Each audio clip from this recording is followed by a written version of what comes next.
the middle way? Devotee asks, some people say that in meditation, quality matters more than duration. Ajahn Golf answer, the challenges in our meditation practice must be observed by ourselves. Some people sit for a long time, but their mind is not with Buddha or they are not observing their mind. Even sitting for long periods brings no benefit in such cases. Some people sit for an hour but are constantly lost in thoughts. This cannot compare to someone who focuses on the breath for just 15 minutes. It all depends on how mindfully and attentively we do our meditation. It is just like doing any task. There is a huge difference between someone who works diligently and someone who does not. We also need to be cautious with the phrase, you don't have to sit for a long time. Ajahn says that we don't always need to sit for a long time, but sometimes it is necessary.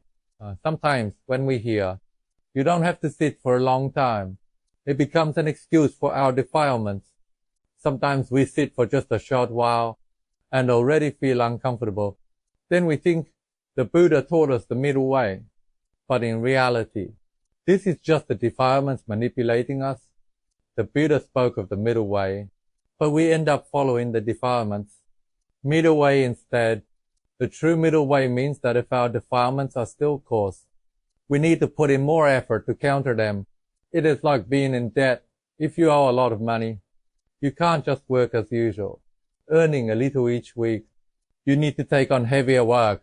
Only when your debt is reduced can you lighten your workload.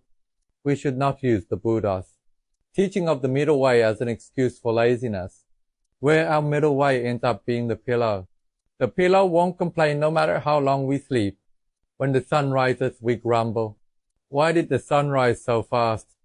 But when we meditate, we sit for just a short while and already say, I've sat too long. So we must be careful, because defilements are always with us, constantly trying to deceive us. Don't be afraid to do more of the good things, like practice generosity, precepts, and meditation. We are constantly aging, and when we are old, we won't be able to sit as long or keep as many precepts. A few days ago, Ajahn was contemplating on this. Many people talk about letting go, but they are actually giving up instead of truly letting go. So we must be careful to discern whether our letting go is truly the right kind of letting go.